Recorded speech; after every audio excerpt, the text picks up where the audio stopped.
Hi friends, today I want to talk about underconsumption-core. For those who don't know what that is, good for you for having a healthy boundaried relationship with social media, but underconsumption-core is a current TikTok trend oriented around showing the ways that you minimize your own consumption. And as a lifelong, very thrifty person and low consumer who also thinks way too hard about trends on social media, this phenomenon has really piqued my interest. The fact that it's happening, the way it's happening, how people are reacting to it, it's all fascinating to me, and I have many thoughts. Let's get into it. To talk about underconsumption-core, we first have to discuss overconsumption, because this trend is clearly a direct response to it. This has been widely discussed on the internet and elsewhere for years at this point, and if you're watching my channel, you're probably already familiar, but just in case you're not, overconsumption is just consuming, so buying, taking, or using up goods or resources to an excessive degree. And this is both an individual behavior pattern and sort of a societal economic expectation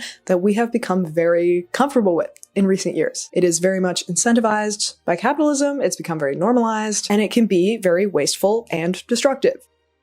Most of us know this at this point. So enter an oppositional force in response to both overconsumption and just like the cost of living crisis, underconsumption-core. But what exactly does underconsumption-core mean? Let's define it. In the most straightforward terms, underconsumption-core is a trend in which people make content online, mostly on TikTok, showing the ways that they minimize or avoid overconsumption in their lives. For example, showing that they only have a couple pairs of shoes, they don't get their nails done, they still use the same phone from 5 years ago instead of upgrading. You get the idea. This may still leave you with some questions though, like what counts as underconsumption? And also, why does it have to be a core? So I want to talk about each of those terms individually as well. First, the simpler one, the suffix core. Why does everything have to be a core? Why is it a core? Why isn't it just a behavior? The use of core as a suffix predates internet aesthetics. It originated in, labeling music genres, starting with hardcore. But to me, the way it's used today, the suffix core usually implies an associated visual aesthetic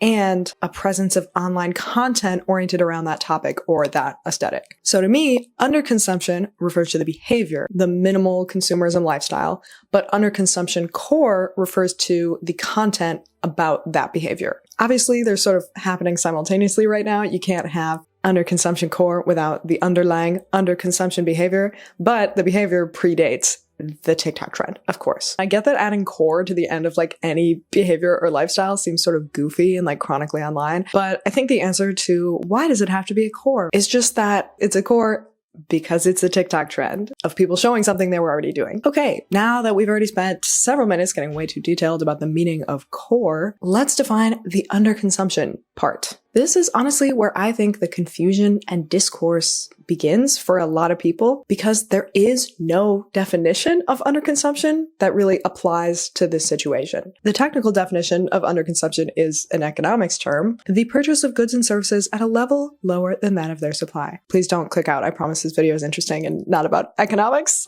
My point is just that this definition refers to something that happens in society when the demand does not meet the supply. It has nothing to do with any one person's individual consumption habits. So this application of the word underconsumption, the way it's being used in these TikToks, is completely new, and there is no clear shared definition of what type of consumption qualifies as underconsumption. Which brings us to our first point of discourse. Is it underconsumption or just normal consumption? This is going to be a long video, so I thought we could use a little outfit change of scenery. Anyway, in the comments of pretty much every single video about this trend, you will see people arguing over whether it's actually showing underconsumption or just regular normal consumption. And I find it sort of funny that people seem really certain about whether something is or isn't underconsumption and haven't stopped to consider that there really is no shared working definition of underconsumption, so no one can really be sure they're right about what it is. That said, I understand where these comments are coming from. The prefix under being that it all kind of implies that it's consumption that's less than a normal amount. And I think a lot of people are seeing this and saying, we've all been living like this the whole time. That's just regular consumption. Why are we acting like this is something radical and different? And that was honestly my first thought seeing a lot of these videos. But upon further reflection, I would argue the people making this content have also been living like this already. That's why they're able to show it in their content. And I haven't seen any of this content claiming to be a radical aberration from the norm. I don't think these creators are trying to say they're doing anything radical or new. They're just reminding us all that this is normal. The other issue with this argument that this isn't underconsumption, this is normal consumption,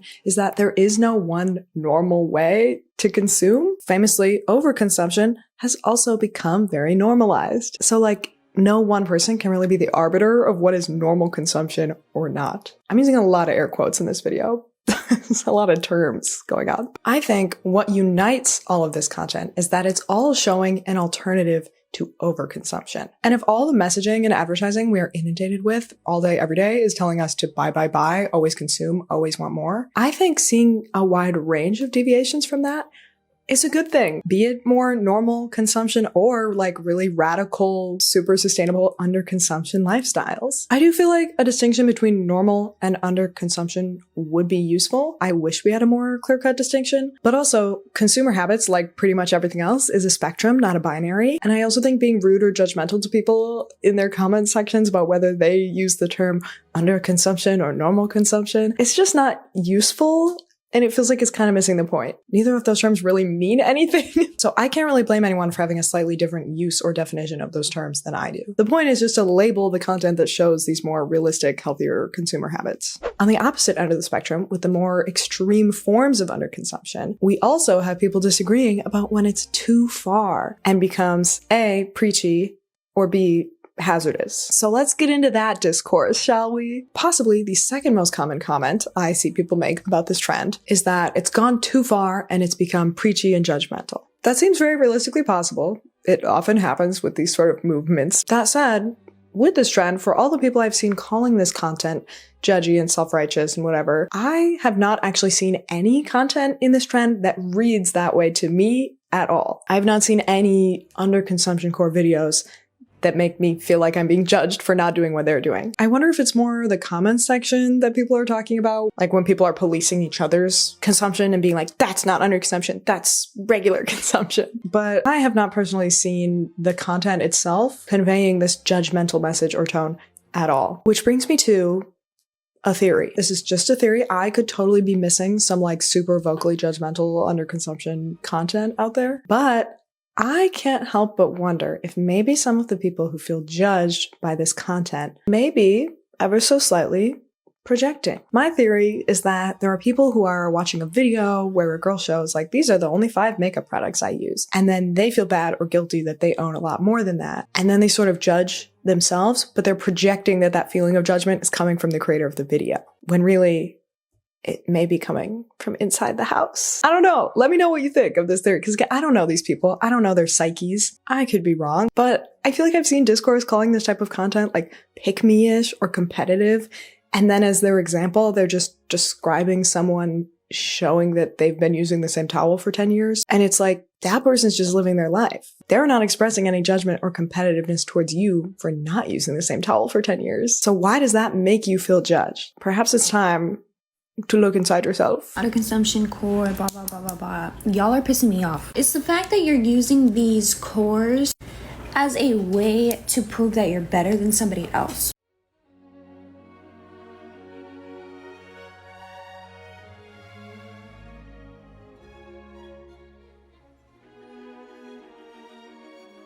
If you are in the camp of finding this type of content judgmental, I agree, people in the comments section are being judgmental about language usage, which feels like goofy and beside the point to me. But if you're finding yourself feeling a little defensive after just seeing how someone else lives, firstly, I want to say, I don't think they're judging you. I'm not judging you, and I don't want you to feel judged. We are all at different places in our life and our consumer habits. We've all been raised with different limits and different standards. And honestly, it's really hard to resist the pull to consume when our entire society and economy is built around it. And also, you know, as humans, we just crave novelty and experimentation. But secondly, if you do find yourself feeling bad or shameful or guilty about your consumer habits after seeing this type of content, I want you to know you can change your consumer habits at any time. And every person with more conscious, sustainable shopping habits than you has had to learn to do that. And they've all made mistakes and made imperfect choices. Okay, so there are the people who think this content has gone too far in the way of being competitive and judgmental. But then there are also people who think it's gone too far by being so extreme that it's become hazardous. And again, I would say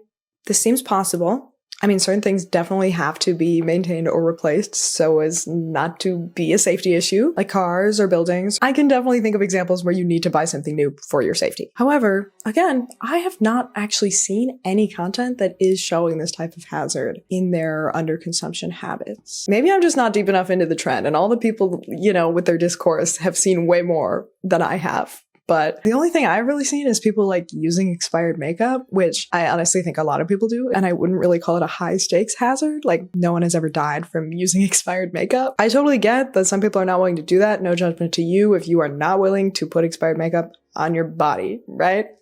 That is so fair. But I think it's a little goofy to say that someone acknowledging that they use old makeup is the trend going too far, And again, I do think some people thinking of this as too far are actually just being forced to confront their own discomfort with things that look old or stained or worn in. Even if they're still perfectly serviceable, to some people, that feels too far. And I think again, maybe people are feeling a little defensive about their aversion to those things. Ultimately, I think the hazard concern kind of comes from the same place as the preachy concern, in that it's less that these critics are actually concerned about the health and well-being of the people making these videos, and more just that they feel defensive about the fact that they're not willing to do that. And they feel the need to justify it, which again, I think it's totally fine if you're not willing to do that. I don't think you need to justify it. But I don't think the people making that underconsumption-core content are asking you to justify yourself either. I think they're just being realistic about how they live their lives. And in a way, calling it too extreme almost feels like sort of a moral panic or like concern trolling about something that is generally ultimately harmless. I don't know. Let me know if you've been seeing any takes on this trend that could like actually kill somebody.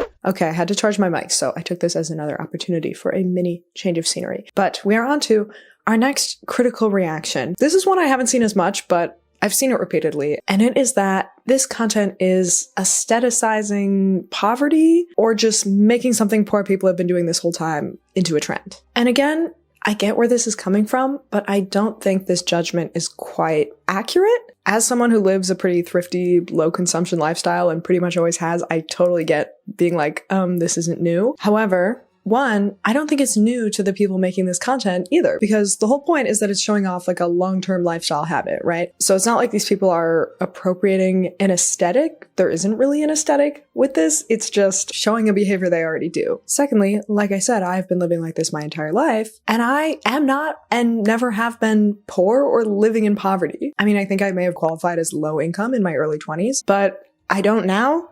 My family never has, and my family may be a little extra thrifty compared to average middle class people. I think that has more to do with like their value system than their finances. But this is a very common way of consuming that is not exclusive to poverty. Either that or I've been misled and my family was poorer than I thought. And the vast majority of videos I've seen doing this do not look like poverty to me.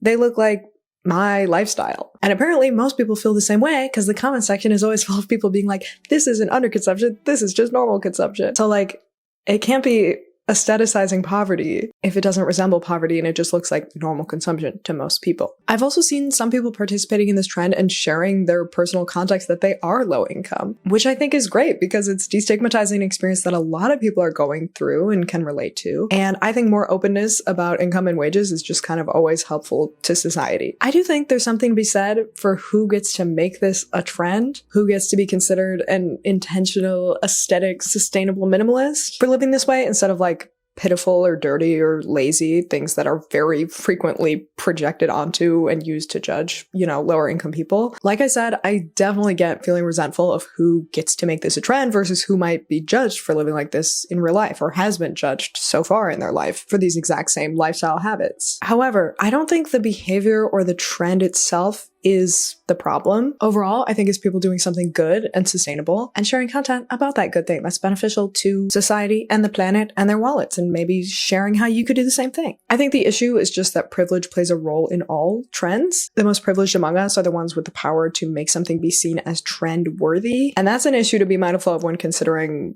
all trends. That said, if you are low income and you love this trend or you take issue with it, I would love to hear from you in the comments because I don't know, as someone from a middle class background, I could certainly be missing stuff. So I'd love for you to weigh in. The last sort of interesting reaction to this trend that I want to talk about is the total contrarians, the people sort of making fun of these videos or this trend by showing off their own higher levels of consumption. And I gotta say, when I first saw people doing this, I was like, what is these people's problem? Why are they celebrating waste and overconsumption? Like, what is the point of this? It's giving villain. And honestly, I still don't know if I fully get it, and I might be reading it wrong. But after seeing these a bit and looking through the comments and seeing people in the comments being like, this makes me feel much better, this makes me feel more normal, thank you, it occurred to me that maybe these people aren't like flaunting their overconsumption so much as admitting to it in a way that's sort of self-deprecating and like making fun of themselves, while looking to that more minimalist, low consumption content as aspirational. It's almost like if someone were to show off their like super organized, tidy room, and then someone else were to be like, haha, yeah, me too, I'm also really clean and organized.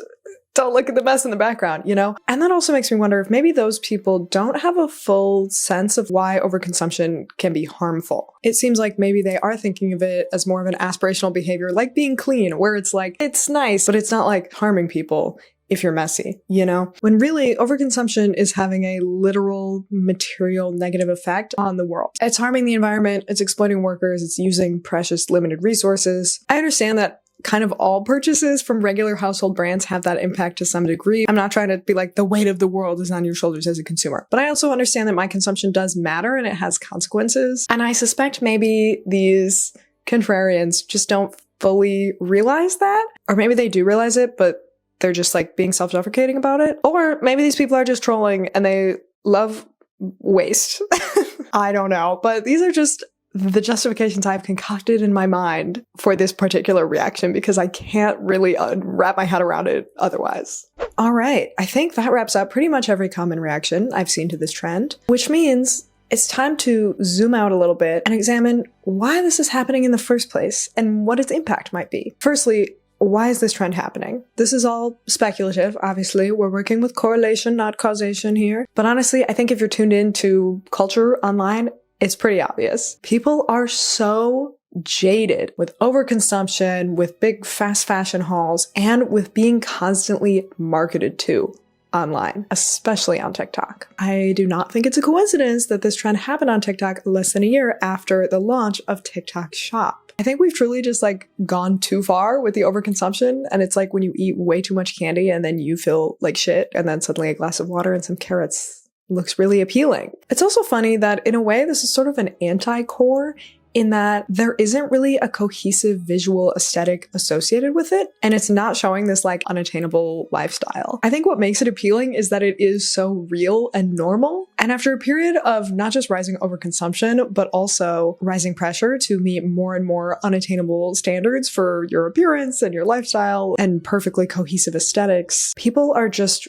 craving this. I would argue it's even almost like an ironic use of the term core. It's sort of tongue-in-cheek and like turning the idea of an aesthetic core on its head to be like, let's appreciate something that isn't a perfectly curated aesthetic. You know? My next explanation for why this trend is happening is honestly, the economy is kind of bad right now. A lot of people are struggling. And so a lot of people are having to cut back on their consumption. And if this is something we're all going through right now, it makes us feel better to romanticize it or form some sense of community around it. It's like when a bunch of people were at home with nothing to do but like bake bread in 2020, and then cottagecore exploded. Finally, I do also think sustainability plays a role. Obviously, people's interest and investment in sustainability just keeps rising, especially for young people, the tastemakers of TikTok. So more people are opting to consume more mindfully. More people have a lifestyle that fits this trend. And I think people are excited to talk about it and show it and share the sustainability mission. With that, let's move to the potential impact of this trend. Obviously, the most straightforward and ideal outcome, I think, is that more people embrace consuming less. I mean, social media trends come and go so fast, but I do think they're often indicative of larger cultural shifts. And so even if it's not the TikTok trend that changes people's lifestyles, maybe the larger cultural moment will. Also, I do think social media and internet culture can be really impactful on the actual lifestyle and values of really young people. I know it did for me as a teen on tumblr.com. So if this can have a positive impact on them,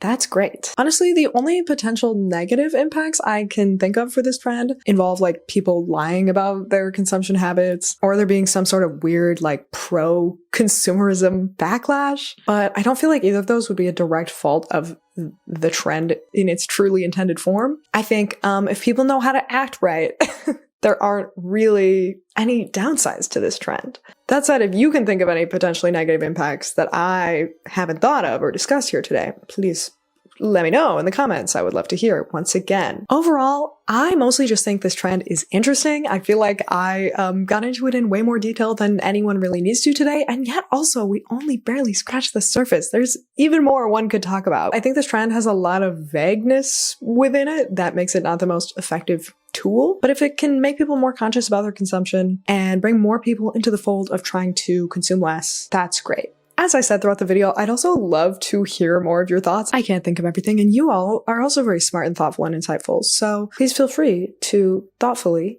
and empathetically discuss more in the comments and share. I know this video was a little different from what I normally do on this channel, so thanks so much for watching and listening. Thanks for being here. And I heard if you watch another video of mine, like maybe this one right here, leave a comment and subscribe. I won't be so tired at the end of the next video, and I'll come up with a good sign off. Okay, bye!